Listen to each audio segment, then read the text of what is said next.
아멘. 좀 저의 얼굴을 좀 볼 수 있도록 한 칸씩만 조정을 해 주시기를 바랍니다. 청어람 출판사에서 나온 작은 울타리 큰 공간이라는 심리학 책에 이런 내용이 나옵니다. 실제 있었던 일이다. 미군 2명이 월남전에서 포탄에 맞았다. 한 사람은 팔이 잘렸고 다른 한 사람은 다리가 끊어졌다. 서로 너무 아파서 상대방을 돌아볼 겨를이 없었다. 두 사람은 구송되었고 곧바로 수술을 받았다. 그리고 팔 잘린 사람이 수술을 마치고 깨어나자마자 다리 끊어진 동료에게 한 말은 이러했다. 저 나쁜 놈이 내 팔이 잘려나가 소리 지르는데 한 번도 내 얼굴을 쳐다보지 않았다고 욕한 것이다. 문제는 이 같은 욕이 한 번이 아닌 의족을 달고 절룩거리는 전우를 볼 때마다 퇴원하기까지 계속되었다는 것이다. 팔이 잘려진 병사는 전형적인 나르시시즘 환자이다. 자기에게 도취된 나르시시즘 환자는 지극히 이기적이다. 이런 인간은 죽을 때까지 타인의 고통을 볼 수 없고 타인의 입장에서 생각하지 못한다.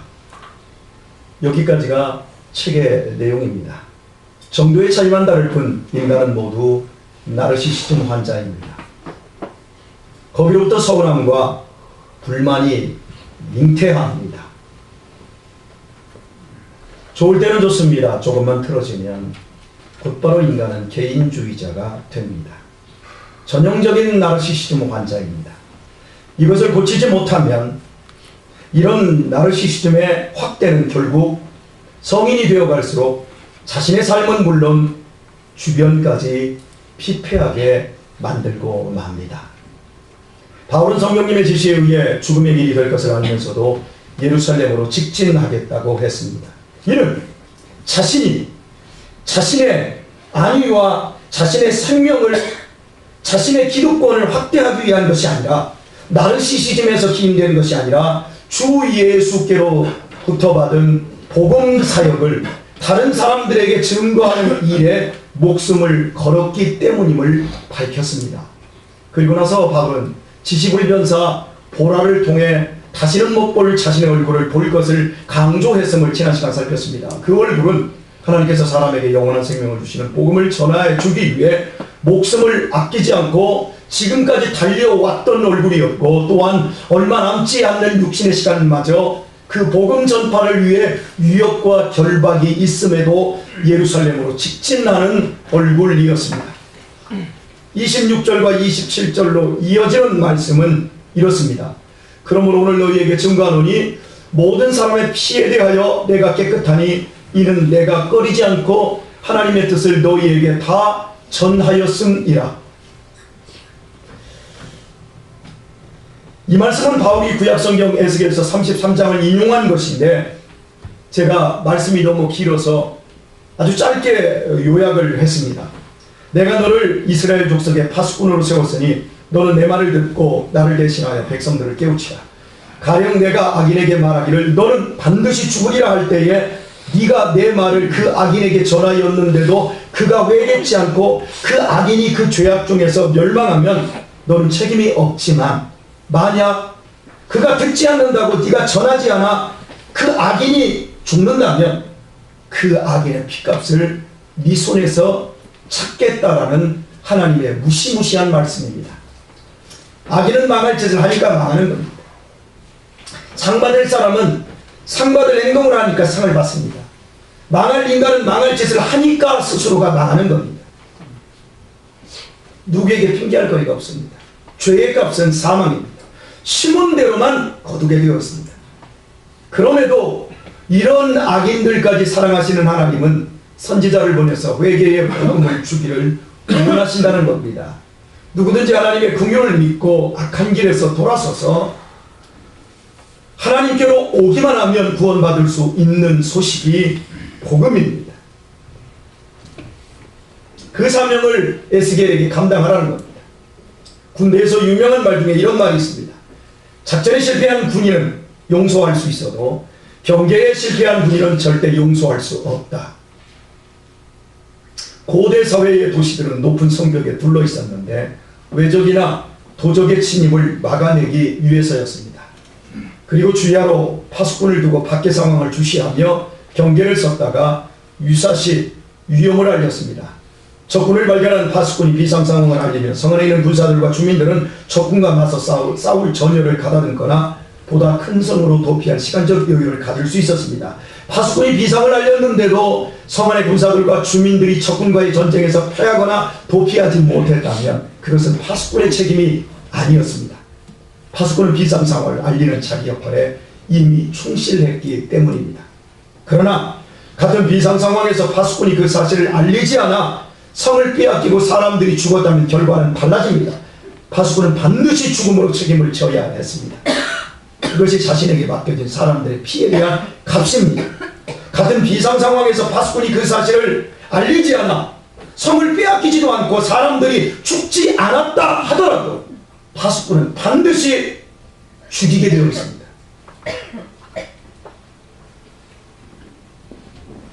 하나님께서 당신의 말씀을 맡기심은 선지자로 말씀을 독점하여 자기 영달을 위해 이용하라 하심이 아닙니다.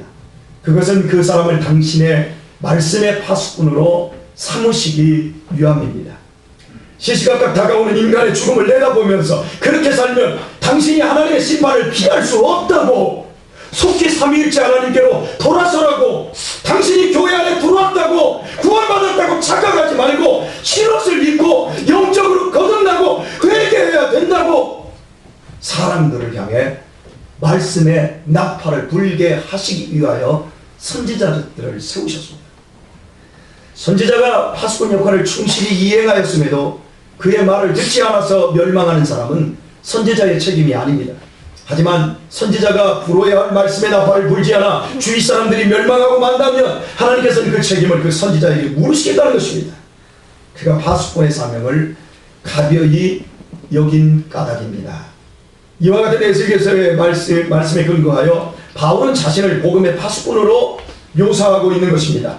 바울은 3번에 걸쳐 오늘날의 터키 대륙과 마케도니아와 펠레폰네소스 반도에 이르기까지 찾아다니며 복음을 전하였습니다.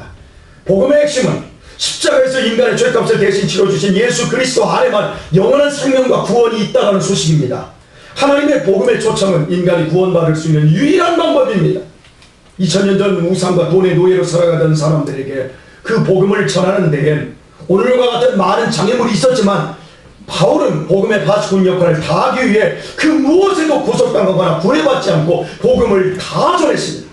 그리하였기에 복음의 파수꾼 역할을 다한 이상 바울로부터 복음을 들은 사람들 가운데 복음을 경홀히 여겨 멸망당하는 사람이 있다 해도 그것은 에스겔서의 증언에 비추어 바울 자신의 책임이 아니라는 의미가 됩니다. 존 버전의 철로역정에 보면 크리스찬이라는 남자가 죄의 짐을 지고 천성을 향해 순례길을 떠나는데 동네 사람들이 얼마나 비난하고 얼마나 그를 괴롭혔는지 모릅니다. 많은 우여곡절과 어려움을 딛고 자선이라는 안내자를 중간에서 만나서 대화하는 내용 중에 이런 대화가 있습니다. 왜 혼자 오셨나요? 가족이 없으신가요? 예, 아내와 4명의 아이들이 있습니다. 그런데 왜 데리고 오지 않았죠? 크리스찬은 눈물을 흘리면서 저라고 오해 같이 오고 싶지 않았겠습니까? 하지만 식구들 모두 저의 여행을 극구 반대하였습니다. 하나님께서 우리가 사는 도시가 멸망할 것을 제게 보여주셨다고 말했지만 가족들은 제가 헛소리를 한다고 조롱했습니다. 제가 미쳤다고 조롱해서 어쩔 수 없었습니다. 혹시 선생님 평소에 선생님의 삶이 바르지 못한 것은 아니었나요? 그런 경우에는 설득이 안 먹혀 들어가잖아요. 그래서 저도 꼴사나운 행동으로 가족들에게 핑곗거리를 주지 않으려고 많이 노력했습니다. 그런데 오히려 역효과였어요. 제 가족들은 그런 저를 더 우습게 여기고 저를 더 경멸하고 증오했어요. 그래요. 만약 그런 이유 때문에 선생님의 가족들이 선생님을 못마땅하게 생각했다면 그것은 스스로 화를 자초한 겁니다. 선생님께서는 그들의 피로부터 자신의 영혼을 구원하신 겁니다. 우리에게는 이 땅을 사는 날 동안에 많은 소원들이 있습니다. 이 세상을 지나는 동안에 건강과 물질의 풍요와 평안과 성공과 행복 등 다양한 소원들을 우리는 가지고 있습니다. 그래도 여러분, 우리의 절대적인 소원은 이 세상 떠나가는 날 천국에 가는 것입니다. 영원한 복락에 들어가는 것입니다. 인생은 너무나 짧으며 모든 것은 아침 이슬처럼 허무함을 우리 모두가 알고 있기 때문입니다. 젊음이라는 소리만 들어도 막 가슴이 뜁니다. 청년이라는 이야기만 들어도 가슴이 막 벌렁벌렁합니다. 젊음은 젊은이에게 주기에는 너무나 아깝다. 버나드쇼가 그렇게 얘기했어요. 그런데 제가 그 얘기를 20대 때 들었을 때는 아무런 감흥이 없었는데 50이 되고 보니까 정말 가슴이 뛰어요. 그리고 저 젊은이들이 그 젊음을 젊음으로 인식하지 못하고 사는 그 모습을 보면 너무 안타까워. 못할 게 없고 도전하지 못할 게 없는데 고작 그까지 편안, 육신을 살찌우는 육신의 편안, 그거에 집착하는 젊은이를 보면서 너무 가슴이 아파. 아침 이슬처럼 허무한 것이 인생입니다. 그러나 우리를 위해 예비하신 하나님의 천국이 영원히 준비되어 있음을 우리는 알고 있습니다. 그래서 우리의 최대의 소원은 이 땅에서 있는 그 잠깐 동안의 소원이 아니라 영원한 소원인 것입니다. 아멘. 여러분들도 다 은퇴하실 것이고 다 지금 은퇴하신 분들도 계신데요. 80대에 은퇴하신 목사님들 부부 모임이 있었습니다. 그런데 한 목사님께서 예전에는 그 사모님을 부를 때 정혜 사모님, 김정혜 사모님, 이렇게 여러 목사님과 사모님이 모였으니까 자기 아내를 부를 때 정혜 사모님, 김정혜 사모님 이러는데 이 양반이 80대 후반이 되더니 아내를 부르면서 자기야, 달링, 하니 이렇게 부르는 거야. 이렇게 되자 다른 목사님들이 은근히 스트레스를 받는 거야. 결국 참다 못한 다른 목사님, 친구 목사님이 그 목사님에게 다가가 귓속말로 말했어. 이봐, 당신 왜 그래? 당신 미쳤어? 왜 닭살 돋게 하는 거야? 그저 그 목사님이 멍하니 이렇게 앞을 쳐다보면서 머뭇머뭇거리며 작은 소리로 답을 했습니다. 사실은 말이야, 작년부터 마누라 이름이 전혀 기억이 안 나. 웃는 사람은 인생을 몰라서 웃는 거야. 교우 여러분, 마누라 이름뿐 아니라 어디 우리가 잃어버릴 것이 그것뿐이겠습니까? 세월 가서 늙은 만큼 늙으면 마누라 이름뿐만 아니라 내 이름도 잃어버리고 내가 누구인지도 모르는 것이 인간이에요. 저는 요양원에서 자기 이름을 잃어버린 수십 명의 사람들을 매주 만나고 있어요. 그 중에는 젊은 날 의사였던 분도 계시고 선생님이었던 분도 계시고 교장 선생님이었던 분도 계세요. 그렇게 청명하고 대단했던 분들이었어요. 그런데 왜 그렇게 되었을까요? 그 사람들만 특이한 병에 걸려서 그런 것일까요? 아닙니다. 착각하지 마십시오. 우리보다 나이가 더 먹었을 뿐입니다. 교우 여러분, 우리는 언젠가 모든 것을 잃게 될 것입니다. 아멘 안 해도 잃어요. 여러분이 동조 안 해도 잃어요. 내가 아끼고 사랑하는 무형의 그 모든 좋은 것을 다 잃게 될 것입니다. 직장도 잃고요, 건강도 잃고요, 젊음도 잃고요, 사랑하는 부모 형제도 잃고요, 피 같은 아내와 자녀들 모두를 잃고 끝내 내 자신도 내 목숨도 잃어버릴 것이에요. 그리고 영원히 잊혀질 것입니다. 그것이 결코 피할 수 없는 우리 운명입니다. 그러나 이 세상에서 다 잃고 다 잊어지겠지만 하나님이 주신 복음을 믿는다면 주님의 은혜로 천국에서 영원히 찾을 수 있습니다. 그래서 우리의 최대 소원은 천국에 들어가는 것이며 나의 가족들이 영원한 천국에서 다시 만날 수 있는 것이어야 합니다.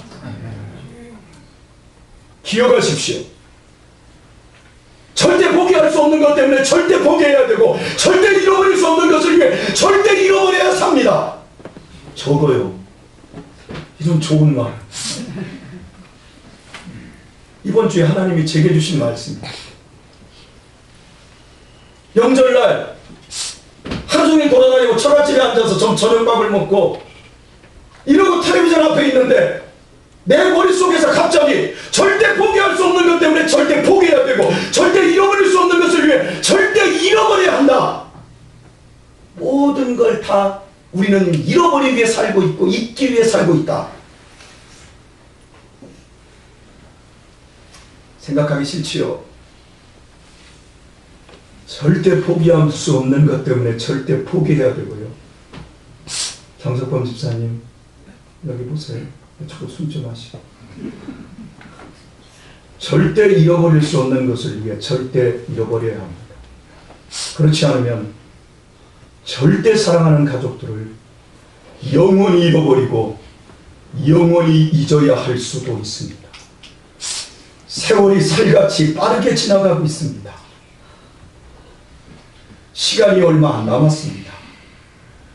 제 설교 흘겨 듣지 마십시오. 부탁입니다. 저는 분명히 전했습니다.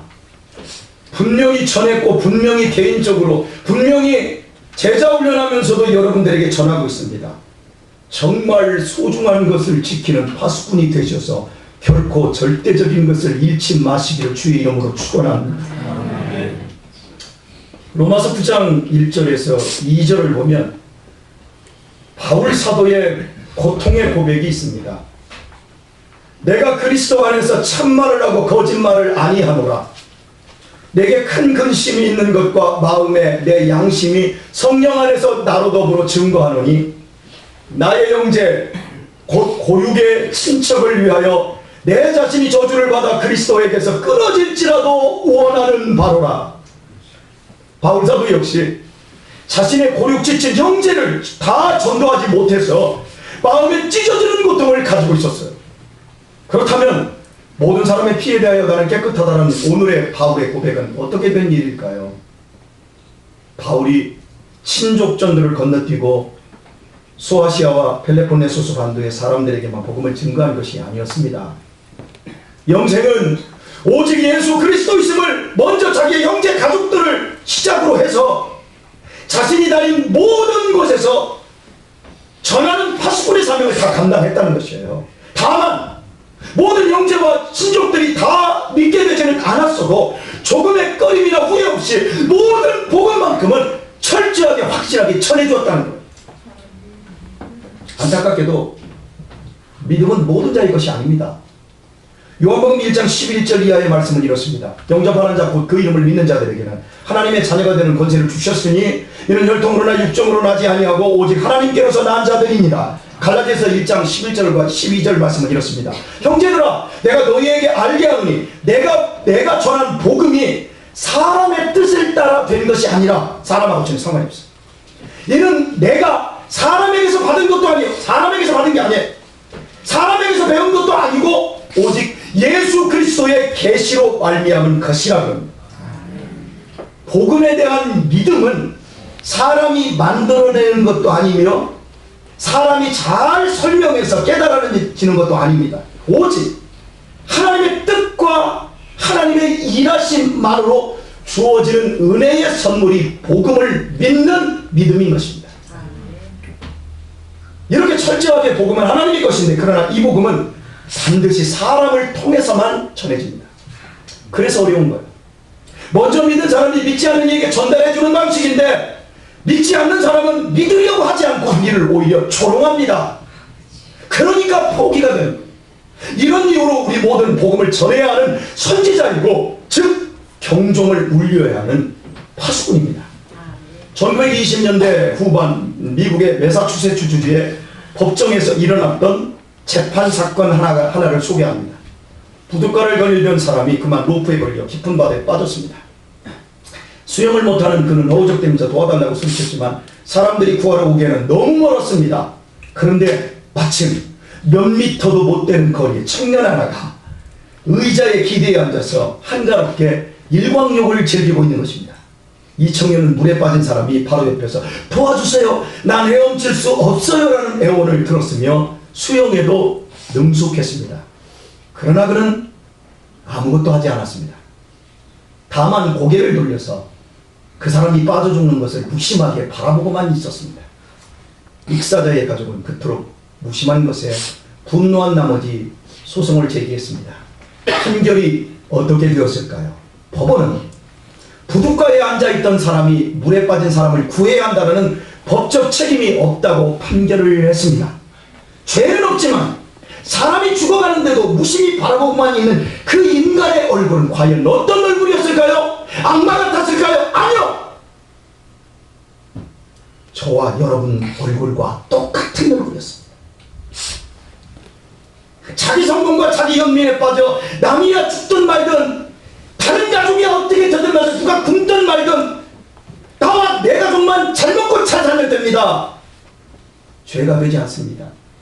다른 사람은 월세방으로 쫓겨서 아예 저 시골로 갈망정, 나는 40병 50병으로 가고, 그러면 그걸 능력이라고 착각하고 있습니다. 그래도 된다고 생각합니다. 많은 사람들이 그렇게 삽니다. 타인을 배려하는 것이 좋은 것이라는 것쯤은 모두 알고 있지만 실제는 그렇게 살지 않습니다.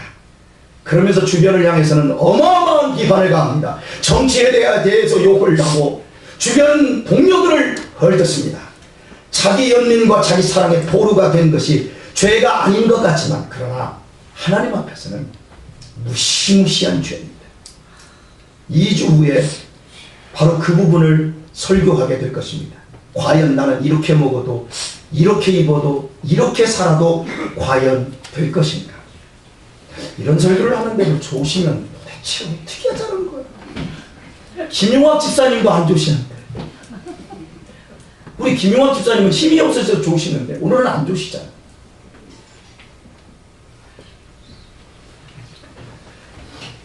여러분, 영적 차원에서도 마찬가지입니다. 구원의 감격이 없는 크리스찬 역시 나르시시즘 환자의 상태를 벗어나지 못합니다. 한량없는 주님의 그 은혜로 구원을 받았지만 구원에 대한 확신이나 그 감격이 없으면 자기 연민, 자기 사랑에 사로잡혀 주변을 사랑하기는커녕 내 뜻대로 안 해준다고 교회와 성도를 쉽게 비판합니다. 쉽게 판단합니다. 그리고 성토하는 매우 불행한 삶을 살게 됩니다. 오직 자신의 평안과 기도 응답과 믿음의 확신만을 구하며 영적 나르시시즘에 잡힌 포로가 됩니다. 이런 크리스찬은 결국 비본질적인 것뿐만 아니라 절대적인 것까지 모두 잃어버리는 뼈아픈 심판을 삶에서 당하게 됩니다. 나르시시즘, 즉 자기 이기심을 넘어 진심으로 타인을 사랑하는 사람만 복음의 파수꾼으로 살아갈 수 있습니다. 그런 사람만 살아생전에는 말할 것도 없고 호흡이 멎는 순간에도 후회 없이 하나님 앞에 설 수 있습니다. 우리에게 약속하고 있는 로마서 8장 28절의 말씀은 이렇습니다. 우리가 알거니와 하나님을 사랑하는 자, 곧 그 뜻대로 부르심을 입은 자들에게는 모든 것이 합력하여 선을 이루느니라. 하나님의 복음, 하나님의 예정적인 그 구원은 나 자신의 나르시시즘을 넘어 타인의 영혼을 진정으로 사랑하는 사람을 통해서만 나타나게 됩니다. 나 아닌 타인의 영혼을 위해 애통하며 아파하며 구원의 복음을 전하기 위해 애쓰는 사람과 하나님은 합력해 주십니다. 전번에 전로 역정에서 크리스찬을 조롱했던 그 부인과 자녀들이 뒤늦게 회개하고 자식들과 함께 순례길을 떠납니다. 결국 영원한 천성에서 온 가족이 만나게 되는 장면이 나옵니다. 이렇듯 주님은 먼저 믿은 자를 파수꾼으로 쓰십니다.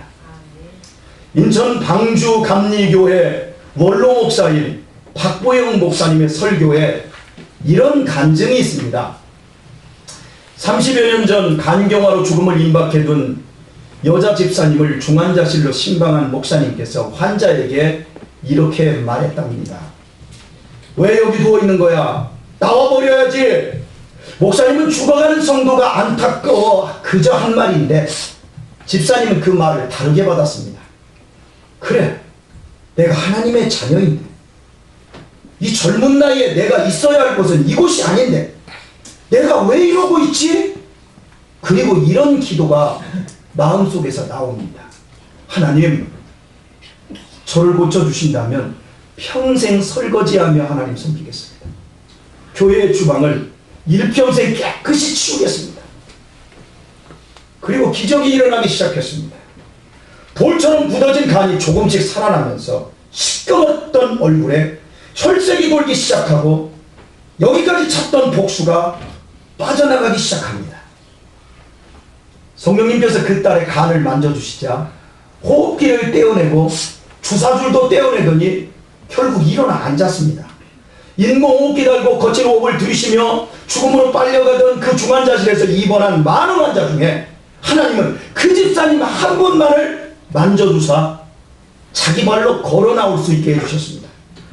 태어난 이후 30여 년을 교회 식당은 물론 그때 태어날 때 교인이 한 100여 명 모였는데 지금은 3,000명이 넘게 모입니다. 그리고 기도원도 있습니다. 매주 목요일과 금요일날 큰 집회를 합니다. 3,000명의 설거지를 하루에 주일날마다 4시간씩 하는 거예요. 목요일, 금요일날마다 산에 올라가서 그 설거지를 혼자 다 하는 거예요. 30여 년. 그 험한 일을 열심히 해야 합니다. 그런데 새 생명을 얻은 이분에게 큰 근심이 있습니다. 아들 하나가 예수님을 믿지 않는 알코올 중독자입니다. 하나님께 눈물로 호소하며 살려달라고 기도합니다. 아들도 가끔씩 교회를 옵니다.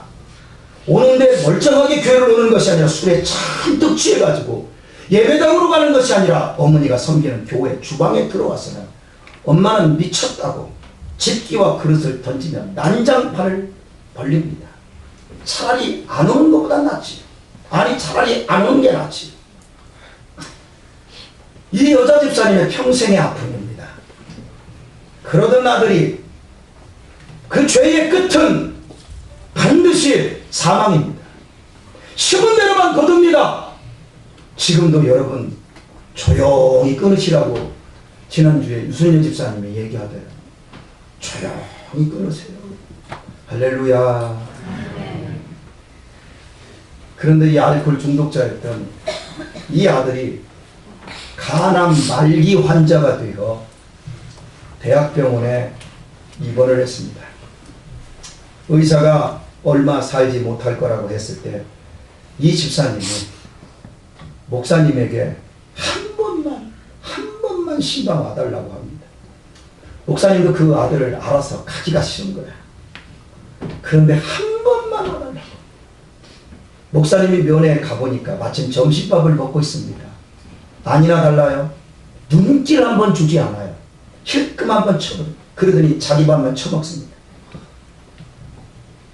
목사님은 밥 먹을 동안 그 옆에 다 그냥 우두커니 서 있어야 했습니다. 밥을 다 먹은 아들의 입에서 그때서야 왜 왔어요?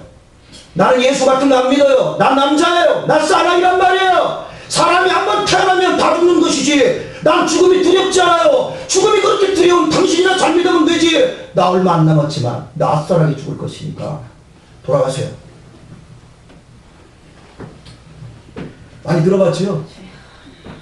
혹시 여러분의 남편이나 그치? 부모님이 그러지요? 여러분 무슨 말을 목사님 붙이겠습니까? 너무 완악하여 목사님 그냥 발길을 돌리고 말았는데 얼마 안 있어서 그 집사님이 목사님 죄송하다고 그걸 그 어머니가 다 보셨으니까 그런데도 그 어머니가 포기를 못하는 거예요. 그 어머님이 전화해서 한 번만 더 신방을 한 번만 더 해달라고. 여러분 목사가 신방하고 싶겠습니까? 내키지 않지요. 그런데 그 집사님의 그 신실함 그래서 어쩔 수 없이 마음 내키지 않는데 갔어요. 그랬더니 이번엔 더 안 좋아져서 앉아있지도 못하고 누워서 고통을 참으면 그 아픈 고통을 참으면 여러분 간암으로 죽어가는데 얼마나 아프겠어요.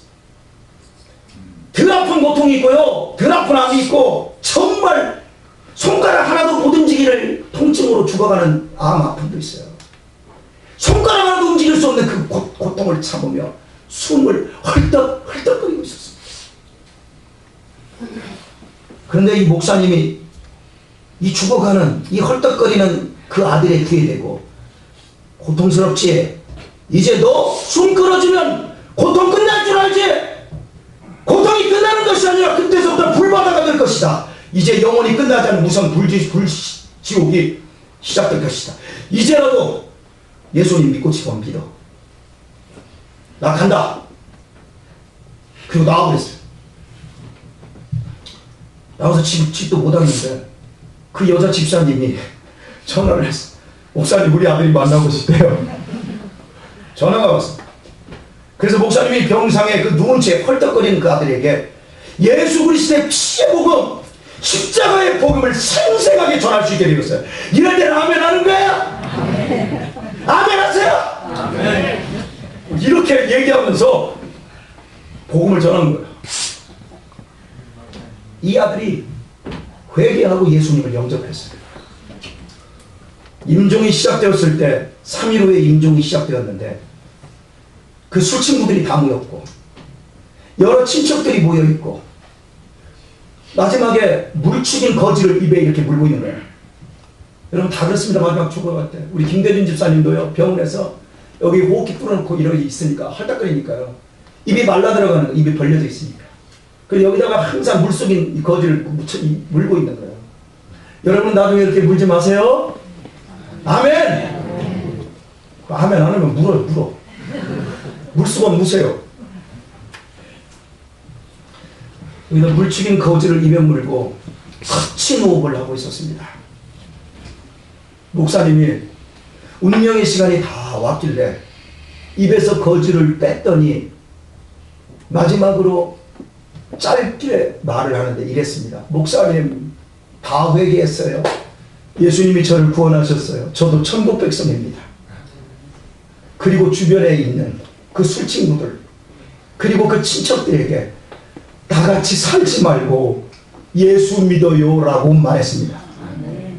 마지막으로 옆에서 울고 있는 어머니에게, 엄마 슬퍼하지 마세요.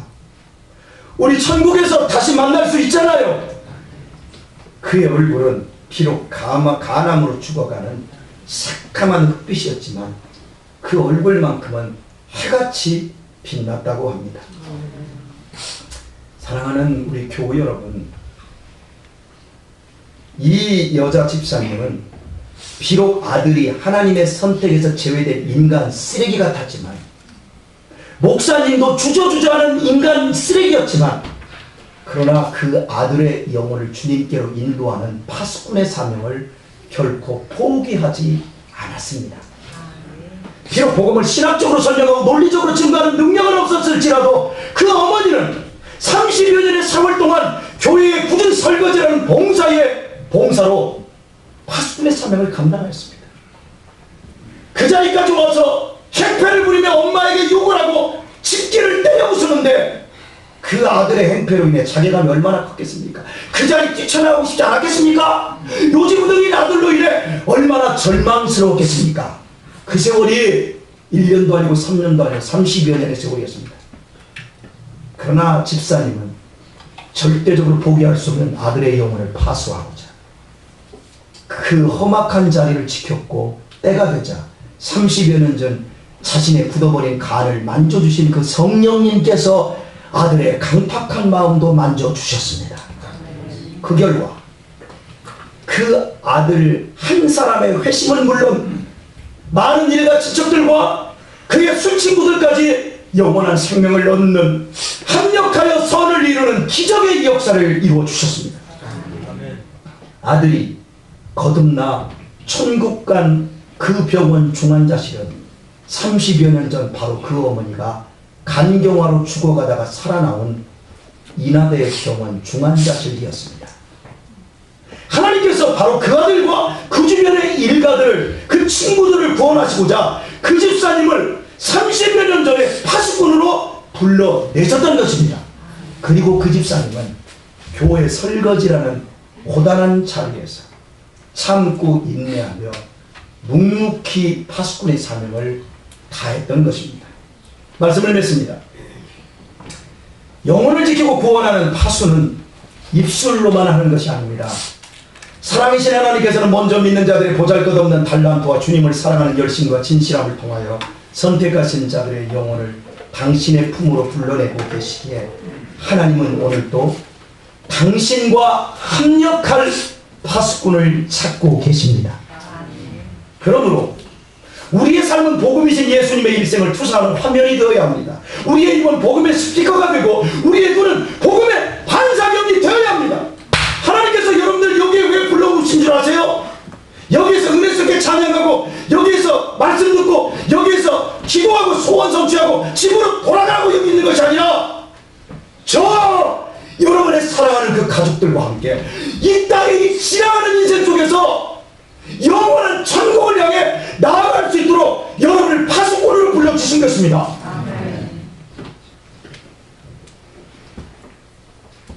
이번 명절에 뭘 드셨습니까? 잘 드셨어요?